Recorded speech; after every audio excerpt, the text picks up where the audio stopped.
Amy, nice to speak with you. It's a pleasure to have you on Masters of Ecom today. Pleasure to be here. Amy from mypalm.ca. Yeah, how are you doing today? I'm well, thanks. Excited to be Great. here.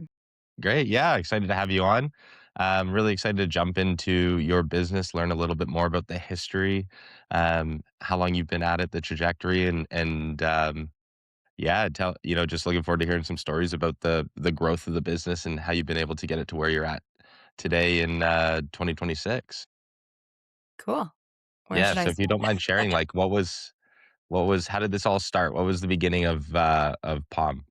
Well, so where do I start? A little bit pre that, I had spent 4 years as the first employee at Knix, which is a women's intimates brand based in Canada. So I had had experience. I had joined there on the ground floor pre-launch, and as I said, spent 4 years there. So really learned like how to take an idea and a product, bring it to life, bring it to market.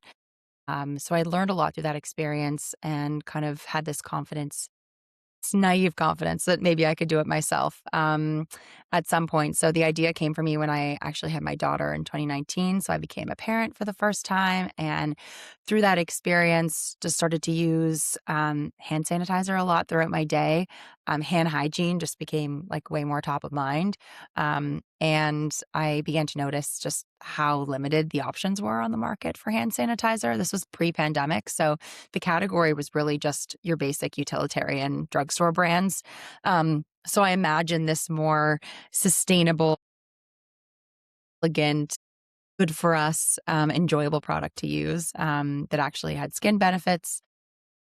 And the rest was sort of history. And I started on a business plan, started working through that idea over the course of like 2019. And then the pandemic hit in 2020. And that was the real push for us to like go raise money, engage with a manufacturer, get the formula off the ground. And we finally launched in early 2021.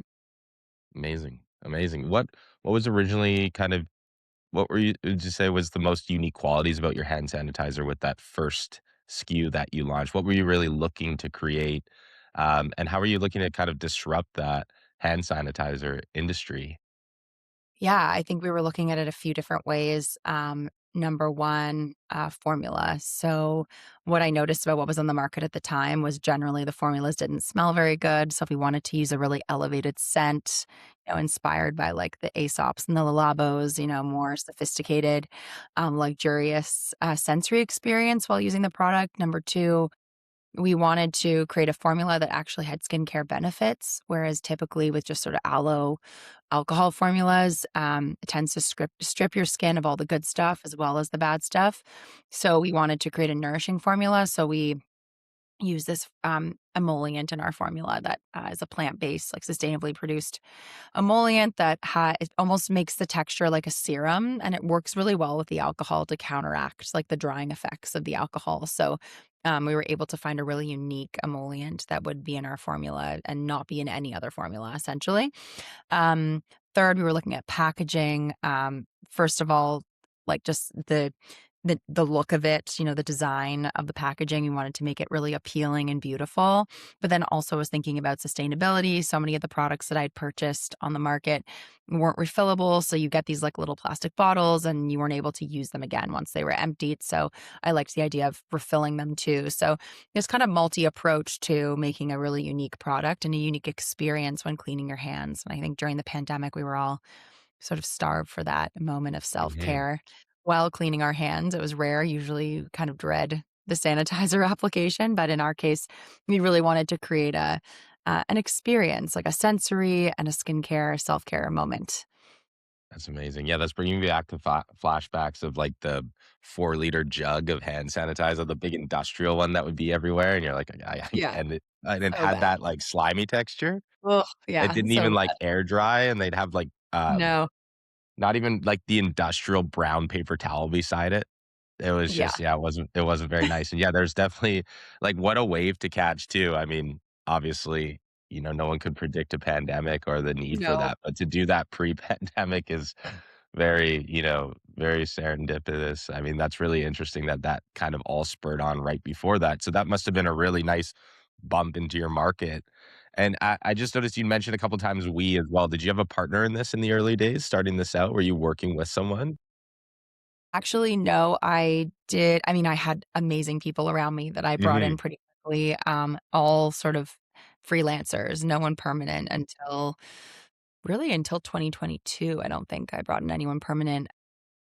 So, yeah, I had this woman who helped us with supply chain and product development and, like, and ops basically who I loved, and then I worked with, like, a freelance packaging designer, copywriter, so really, like, pulled in some really amazing people to help us get the product off the ground. We didn't have the funds to go hire, like, a fancy design agency to design everything and put together a package, like, it was very much, like, bootstrapped, and Mhm. also I had a pretty clear vision of what I wanted to create, so yeah, it was, and the timing was both a blessing and a curse, I think. It was great in that, yes, there was some, like, serendipitous clairvoyance that happened, I guess, but then also at the same time, supply chain was so challenging during that period, and Mm, then also the category itself just went from being, like, very stagnant to being, like, overnight flooded, not just by, like, new brands popping up constantly, but also brands, existing huge brands, like luxury brands, like making hand sanitizer all of a sudden. mm, So mhm, it really changed the strategy and the approach. And I think we really had to like stay true to our roots and stay true to our core customer. I think it kind of forced me to, while the temptation was to try to market this to everybody because everybody needed it, it's so hard to advertise to such a broad audience. Like, I think mhm, staying niche and staying really focused on your true core customer when you're out of the gate with a brand is so important. So, we really did go back to the roots of the brand, which was like new parents. Like, the whole concept initially was like hand hygiene for new parents. mm. So, we really did focus on our mom customer. And that's what really, Nice. I think, set us apart in the early days from like every other sanitizer that came to the market during that time to kind of capitalize on that demand. So we were able to really, again, stay very, very focused. And then also it kind of forced me to think immediately beyond the pandemic and what legacy we were going to create. And I didn't want to be associated with just the pandemic. So, already got to think as soon as the sanitizer hit the market, I was like, okay, where are we actually going with this brand? Like, is it hand hygiene we're going to lean into? Are we going to do like antibacterial wipes? Are we going to do like focus on that? Or are we going to do, and where we ended up going was in hand care, which is this a concept of skincare for your hands. Mhm. I think that's such an important bit of information there actually that the focus on staying very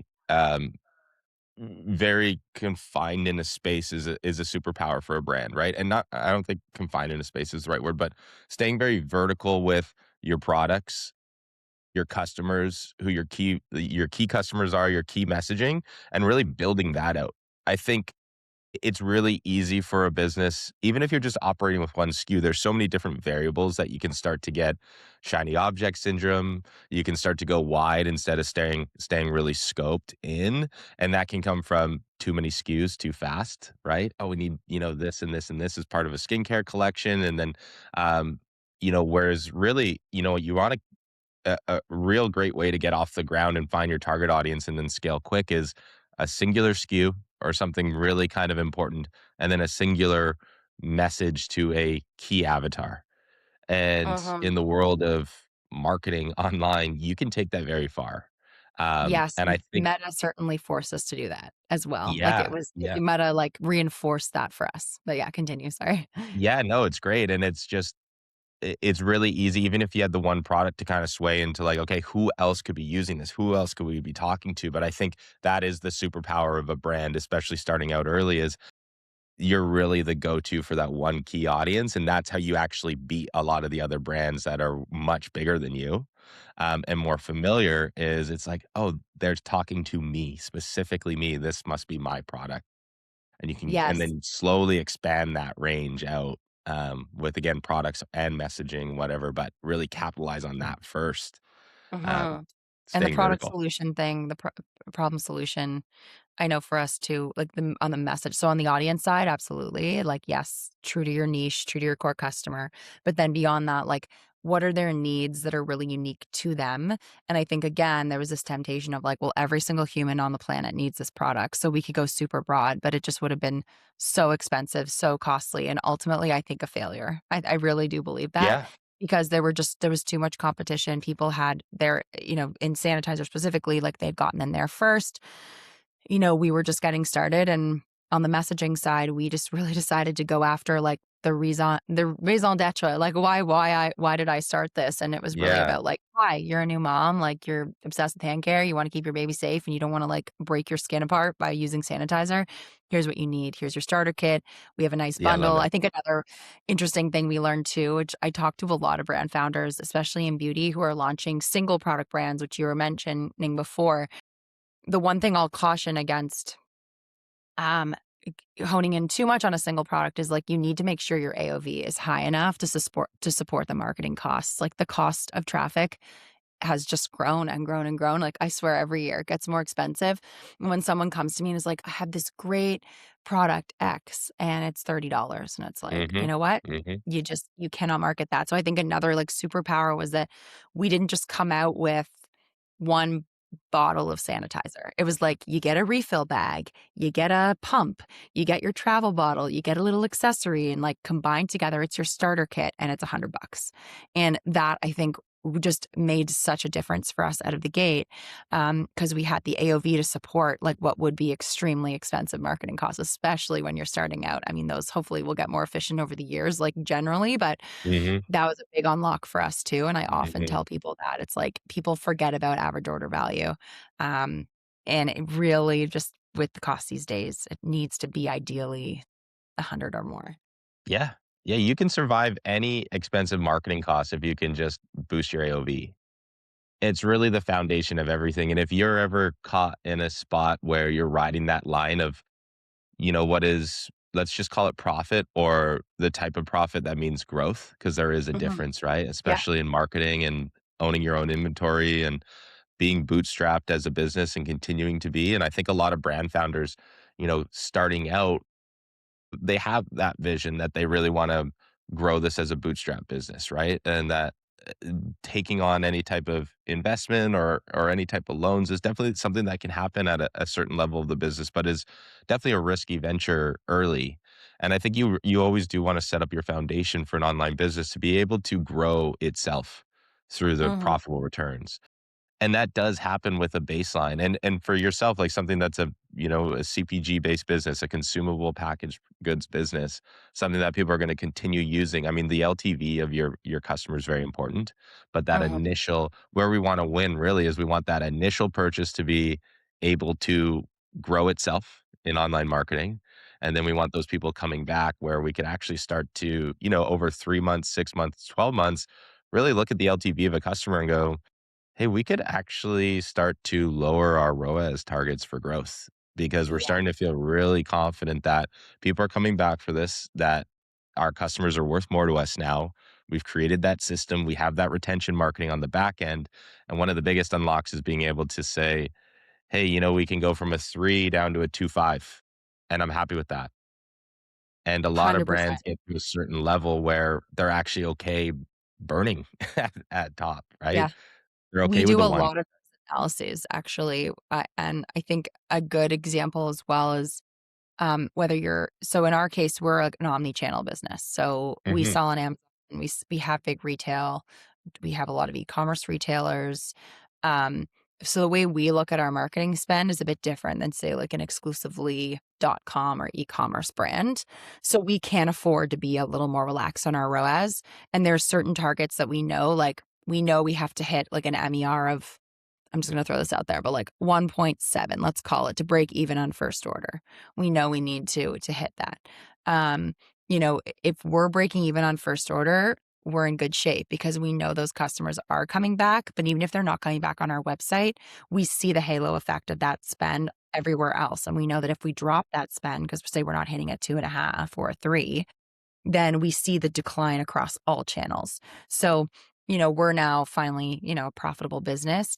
Took a couple years, but we kind of know based on our channel analysis what we can spend on Meta, and we've become very aggressive. Like I talk to a lot of brands and we're doubling every year. That's kind of like we're kind of now hitting like a certain scale that maybe doubling may not be like totally achievable, Mhm. but we'll see. I think we're going to this year again. We'll see about next year, but I think, yeah, I talk to a lot of people that are, spending like that have they're spending like half as much as us, and their ROAS targets are really aggressive. I also think it depends on so many other things. Like, it's not just your unit economics either that you have to look at. Like, understanding your margin baseline obviously is so important, and that's when you do that calculation of like, if we're going to spend, let's call it $50 on ads on our marketing to acquire that customer, and we're going to spend, you know, on that average order value, we're going to charge 20, we're going to charge $20 or spend $20 rather on the cogs.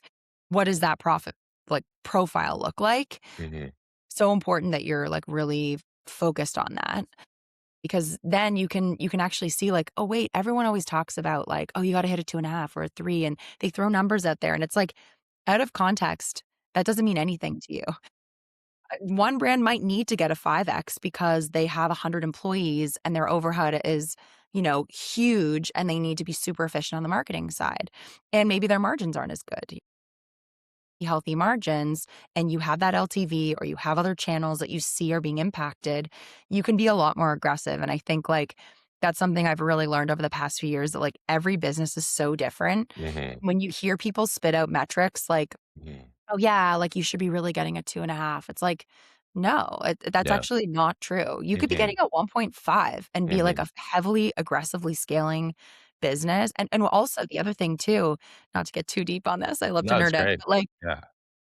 This is the value. This is gold here for a lot of founders, I think, because yeah, yeah, continue. and that's but, like, seasonality takes into play too. Mhm. So, I've of the opinion that Q1 is the time to be super aggressive. Mhm. Q1, people are buying, like for us in beauty, for example, Q1's a big time. It's wellness time. People are inside. It's winter. It's cold, like in a lot of places.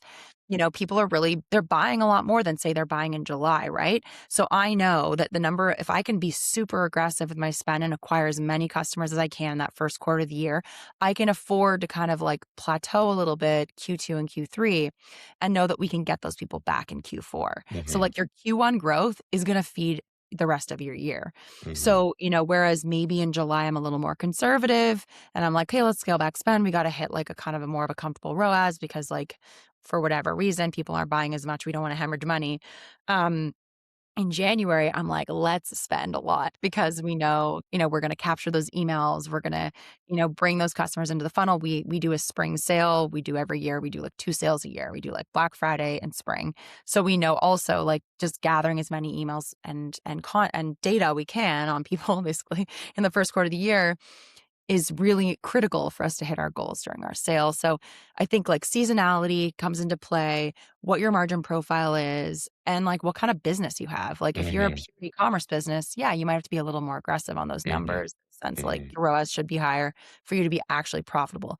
But if you're omni-channel and you see the impact on the other channels and you're maybe a lot more profitable in those other channels, you can afford to be more aggressive on D2C. So those are just learnings that I've had. Like I find it so frustrating. Like when someone's like, yeah, that brand, they got a 4X. And it's like, A, what are they spending? B, like, what's their average order? Like that just means nothing. Like Mhm. you really got to focus on your business and like what Mhm. number makes sense for you. And it may not be a sexy number.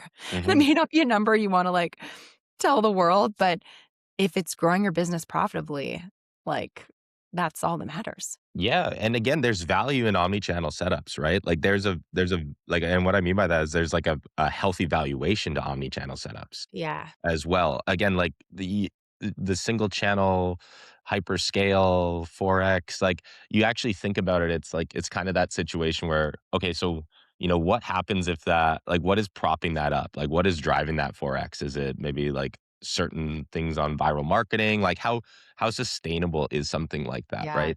And I'm curious because, you know, I just wanted to really quickly like that was all fantastic by the way, because I think there's levels to this game, right? And um, we speak with a lot of brand owners that are just starting out too, or kind of in that bootstrapped range. And, there's I'm curious, like when you started the brand, was there any consideration into the category, the fact that you'd have repeat customers, the fact that you could be omni-channel, like, were you looking at the unit economics at all for this product? Or, like, were you just like so many other founders, just like, kind of passionate about solving a problem, and then that was the main goal, and then really just ready to go with a machete into the field about everything else with the business. Like because I feel like Yeah. you can get such a head start too if and I'm sure if you were to do this again, right? And the type of product that you would select to start a new business, you're definitely considering these things, right? Like you're definitely considering like, okay, is this the type of product that I can bundle for a high AOV? Is this the type of product where I'm not only focused on trying to be as profitable as possible with a new purchase, but actually focus on a new customer as a metric as well? And yeah, can I go omni-channel with this? Like, did you have any of those thoughts of like how I could actually roll this boulder down a hill versus needing to push it up a hill? I love that analogy. I always talk about that. The first 2 Yeah. years pushing a boulder up a hill. Oh my gosh, I wish I was that sophisticated at the time. I think I was really naive, to be honest, even though I had been through it already. Like, people often ask me, like, your Knicks experience, like, that must have really, really helped as you entered this, and it's like, yes and no, in the sense that it was such a different time. Like, viewing growing a brand in, like, the 20 teens was, like, a different world, like, the Mhm. meta costs were like, the cost to acquire a customer was so much lower. It Mhm. was like a slot machine. It was so different. So, I didn't come into this as I think a lot of the stuff that I've been talking about has been learned, and but I do think I think passion is really important amongst founders. I think it's really important that you have passion for your product and that you love it and you wanna change people's lives or help people or whatever it might be. But I really think that to be successful, you have to be thinking about all of these things because at the end of the day, you can have all the passion in the world, but if you don't have the ability to, like, get this product off the ground and get it into people's hands and do it in a way that you're not just hemorrhaging money, which, by the way, we hemorrhaged money for 2 years, but I also raised, so I was able to mitigate some of that risk. Not everyone goes that path, but you have to be thinking about all these things. Like, you need to really try your best to be that operator founder, or if Mhm. you're really not that person, or hire someone who really is thinking about those things. But that's really expensive. It's expensive to hire like senior level operators or consultants who are thinking like this. I would really say, like, I think whether it's taking courses, really educating yourself. I did so much of that. Like, I took a course on meta advertising because, Mhm. like, I Mhm. just could not crack our messaging out of the gate, Mhm. and it wasn't until I took this course, took it all in-house, and, like, cleared my brain and was like, "Why do people want this product? Why Mhm. is it good? Let's really hone in on our messaging," and that was, like, the game changer for us. But for years, we threw, crap against the wall, and we're sort of, like, not really clear on what our messaging was or who we were talking to, and it was a very expensive, endeavor, but all I'm saying is, as the founder, it is really on you to, like, figure that stuff out and take ownership of that operational mindset, and then once you've kind of established that foundation and you've figured out your messaging and you've kind of gotten into this rhythm, that's when you bring in the agency or, these outside people who can come in and just like turbocharge whatever you've done. I think to expect outside people, especially in the marketing capacity, to be able to come in brand new to a brand and, like, figure out your marketing strategy from day one is a huge ask, and, like, I have yet to hear of that happening. I have yet to hear of a brand founder be like, "I hired this agency to launch our brand, and it's been amazing." Like, I've Yeah. never heard that. Whereas Yeah. I have heard lots of stories of, like, "Okay, I took the courses, we figured it out, I worked with maybe a consultant to help me, like, figure everything out, but we were owning it internally, and then we got to this certain scale, and that's when I brought in, like, the super team, and then they've now been able to take us to the next level, and that was certainly our experience too. Yeah, you gotta Um be in the ditch. Yeah, yeah, You're the unfortunately. yeah, it's kinda but it's like any business ultimately, right? Like, even what we do I mean, my core business and what I do currently is I run an agency that helps businesses do exactly what you're talking about, and you're exactly right. I mean, our ideal customer is someone who's really got that down, has their branding down, and they're really just looking for an engine, I like to call ourselves an engine for your marketing growth. And a lot of brand founders come to us needing a lot more help than that. And I Yeah, think that's when a lot of times too, like, certain agencies in the space can start to get a bad rap as well as, because it didn't work, totally. or it's like, there's a lot more that needs to go into it before, you can basically bring in what are systems, and that's really what an agency is meant to do, but also meant to take off a lot of the bandwidth, right? That you would have to there's a there's a lot that goes into properly scaling a business online for something like Meta that requires a lot of content and a lot of building to actually just get that funnel to run. Yeah.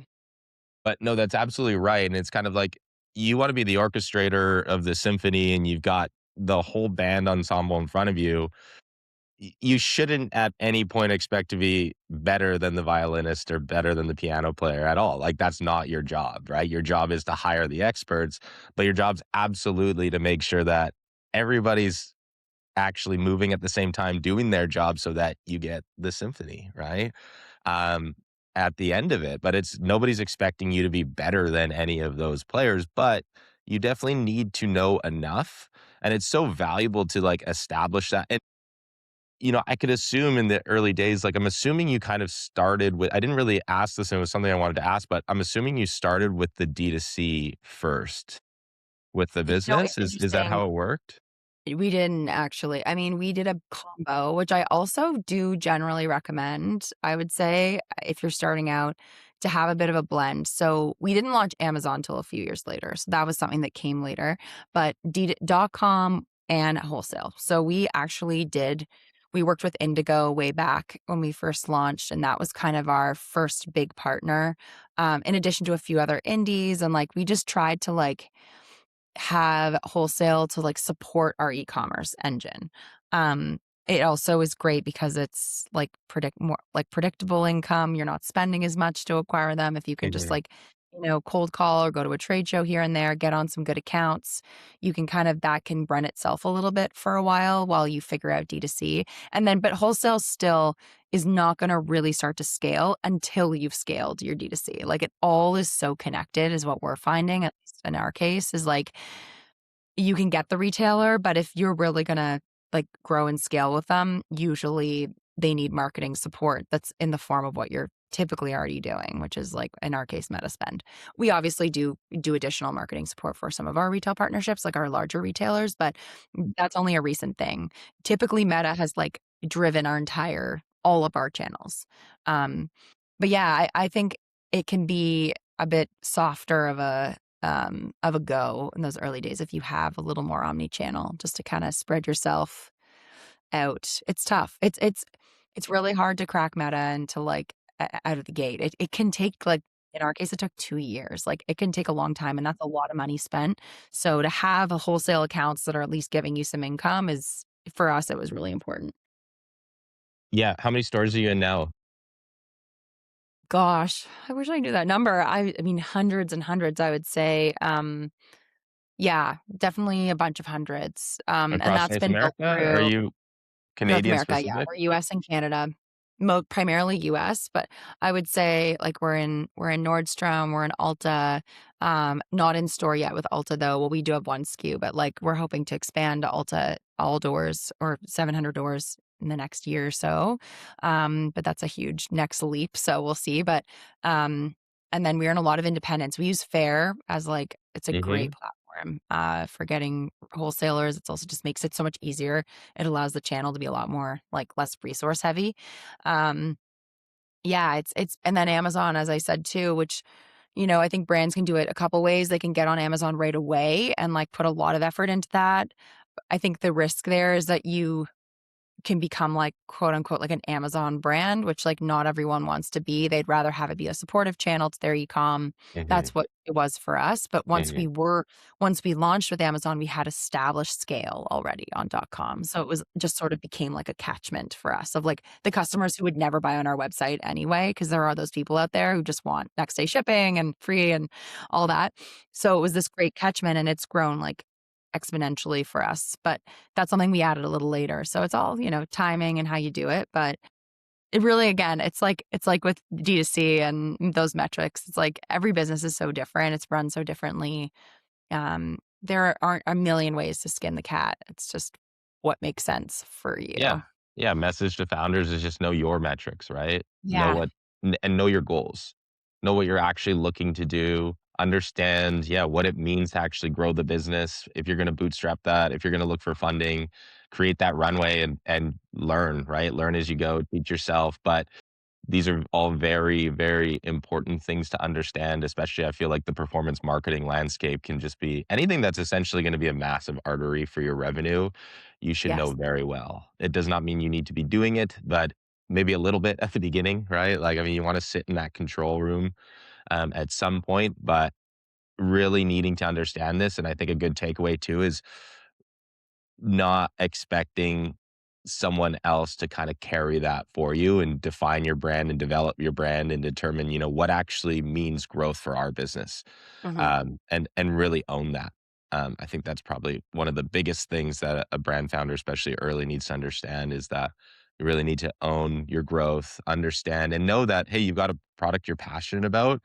Um, Now I definitely need to get into more of the technical side, the business side, the unit economic side, and this is what creates the foundation of everything I love to do at the top, which is, like, making my brand look great and feeling like I'm making a difference and pushing something that I'm really passionate about. Those are all great, but that's not what's going to put your business at the top or even get you moving in a direction where it could become your life, your Yeah. livelihood. It's a lot of work and it's okay, but it's good to understand that there's a lot that needs to go into it as a founder. Yeah. Yeah. Um, That getting into the details and going in with an open mind and flexible mind. I think a lot of us go into these things thinking like, oh, well, I'm the operator brain, or I'm the marketing person, or mhm. I'm the visionary, the creative, I'm like the face, the brand, whatever it might be. But I think you learn very quickly that if you pigeonhole yourself, you're just cutting yourself off at the knees. Yes, And like you gotta be open-minded to wear all those different hats and be like, okay, I may not be an operator brain yet, not to quote Meghan Markle, but you're like, you've got to just think like if you learn, you can get there, and it's amazing. The biggest takeaway for me has just been, like, I've just learned so much, like, my brain, I always say, is, like, tripled in size. I'm like, "There are so many things I didn't know," but, like, if you keep your open mind to it, it's amazing what you can learn and what you can, like, you can really become an expert having yeah, had no familiarity with the subject matter a few years ago. yeah. Yeah, just be an open mind, be flexible. Yeah, and what better way to, like, really just showcase everything you've been learning by the growth of a business. It's like that's Yeah, direct response to your skill set evolving and you learning more and diving into those things that feel tough. I mean, you get instant results with, "Oh, hey, we've cracked this and it's working." You've got this output yeah, it which feels is your very good. business. And I don't think there's anything more rewarding in life than being an entrepreneur and building your own business, and that can be very addicting. And yeah, it's great to learn and see the results of that. So, real quick, diving into kind of like where we're at now with Palm, more specifically on driving revenue to your Shopify site and the marketing channels that you're using to do that. It sounds like the system's really established. I'd imagine you've been working with the same team for a long time now. Quite a while, yeah. Yeah, tell me about really quickly, like, tell me about the channels that you're spending on, and tell me about the relationship with we talk a lot about that agency partner and having that support. What does that team look like for you? What are they handling? What's the communication like? What has that relationship been like for you? Yeah, so we are like meta junkies through and through. I don't really spend on any other channel except for Google, which Mhm, is a small percentage of our spend. Should be higher. We're trying to figure that out. mhm. Um, but no, Meta is our primary driver. We're not marketing on Facebook, or sorry, on TikTok yet. And what it looks like is so I have an in-house person who can edit and create content, but she's just become so consumed with, like, other areas of the business because she really is, like, our creative lead, um, that we use, it's not even really an agency, it's like a husband and wife team. She's the creative guru, she does all of the content, so this is weekly content development for us. We are launching new ads usually every 2 weeks, but, like, we have a lot running, you have to feed the beast, and Yep. then we have him who's the media buyer, and we meet once a week for about 45 minutes. We're on Slack, we're in communication, but it's really kind of purely outsourced. Like, beside looking at the numbers every day, like, I look at the numbers every day. I track them. I have a tracker that's, like, borderline OCD obsessive, but it's, like, every day I'm tracking, like, what did we do in Canada? What did we do in the US? How many orders did we get? What was our average order value? Who was returning? Who wasn't? What did we spend? What did we spend on Google? What did we spend here? What was our ROAS? Like, it's very, and then at the bottom, I have, like, our ongoing, profitability calculator, which is, like, Mhm. to date, what have we spent? What have we made? What are our average cost of goods? What are we profiting this month on the channel? Yeah. And then I bring in Amazon, tie the numbers in there as well. So, yeah, it's quite a model I've been working on over the last few years. I fill it in every day. But beyond that, like, I am not really in engine, in the weeds. I'm not making the creative. I will shoot stuff if I'm asked to. And it works really well. I think what's great about using outside partners too is that, like, there's this understanding that if things aren't working, you move on, you try something new, and there's a little more fluidity there. Whereas I hear of a lot of brands who hire, like, heads of growth, which, first of all, is, like, a very expensive role. It's really Mhm. hard, especially in Canada, like, really, really Mhm. good people. And if you do, they're extremely expensive. And it's Mhm. putting a lot of pressure on one person. And if it doesn't work out, it's like, and you're hiring and firing, and, like, it just gets messy. And, like, I really am a proponent of, like, finding good outside people. I spend a lot of money on that support. Like, Mhm. it's basically a full-time role, Mhm. on my P&L, but, Mhm. it's really worth it for us. And I also know that I get the benefit of their knowledge working with other brands at the same time. Like, I can say to them at any time, "Oh, we had a bad week, like, efficiency-wise, like, what are your other brands seeing?" And having the benefit of that, like, intel is also so valuable. Whereas when you have an internal person who's, like, only in your lane, only focused on you, sometimes that can, like, be a disadvantage too, because 'cause you're not really aware of what's going on out there in the world. So, Yeah, no, that's very insightful, and I think that's a great way to kinda look at, like, there's a lot of parts of your business that there is a benefit to kind of that bolt on, bolt off relationship. You wanna really think of your business as, like, anything that's truly core to the infrastructure of the health, prosperity, and growth of this business, like, I need to always have my fingerprints on, right? And yeah, sometimes like getting into these chief marketing officer roles or whatever. I mean, yeah, at the end of the day, brands that tend to scale into a larger, into larger growth start to look at that option too. But yeah, again, it's like you need to be very cautious because that is a costly role. And then you're putting that growth and that, I mean, they still might hire an agency as well at the yeah, end of the it's day, true. right? So you're Yeah, kind of just adding a middleman and that middleman, like, you need to be extremely confident that it's like, they know my brand. I mean, they should know your brand just as well as you do. And what they're bringing to the table is like, realistically, it would I mean, where I'd feel confident with something like that is like just so much experience in the specific niche and category that I exist in and has helped, certain hires when you start to like call them like those C-suite or whatever you might want to call them, like I need your experience to take me to the next level that I haven't been yet, not necessarily like just kind of manage what already exists. Because if you're just managing what already exists, you're arguably kind of like more going to leave yourself open to the messaging and that vision breaking down than actually getting better. totally. Yeah. Um, yeah. So again, so we're crazy on Meta. Meta is like I feel like now, especially in 2026, it's like, yeah, we've got a meta media buyer. It's like, absolutely. But what does it look like? It all matters with the creative, right? So, like, what are the creatives that are hitting for you? What style of creative are you using right now? Because again, that's always changing the trends on, what style of UGC partnership ads, Yeah. whitelisting, We do static, a lot still of goes. we do some whitelisting. We haven't really done a lot of influencer stuff or creator, partnerships. I would say a lot of our ads are just, like, internally made, or, like, made by the agency, that are, like, we do a mix of stills and video, short form, longer form. We're testing a lot at any moment. And what's worked, I would say, like, a couple of enduring ads, like, for us, have been, like, these podcast style ads where, Mhm.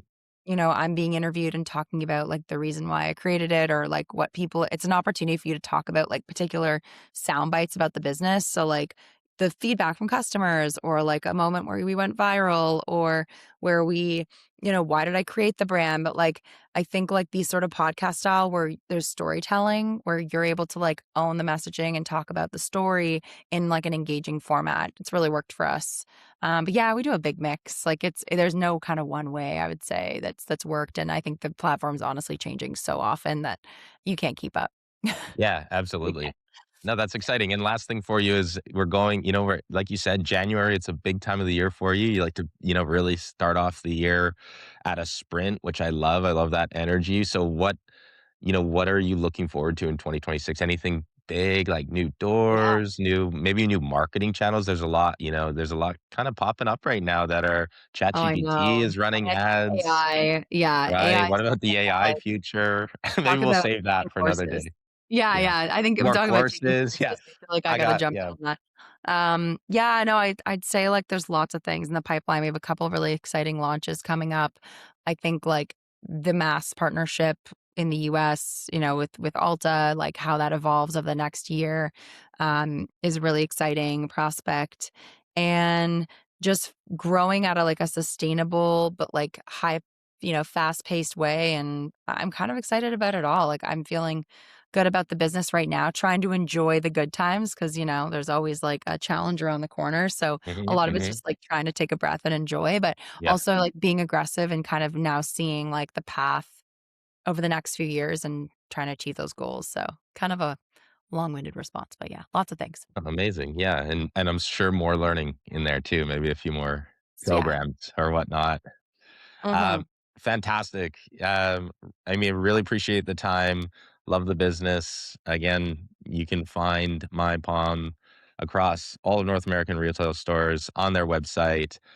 What a fun conversation. I hope you're sharing your growth experience and all your knowledge with other people because you have a ton of it. Thanks. Um, and really looking forward to seeing what you do this year. And yeah, I would love to stay in touch with the business. So, Amy, thank you Definitely. so much for coming on Masters of Ecom today, and we'll see you again soon. Thanks for having me, it was great. Awesome.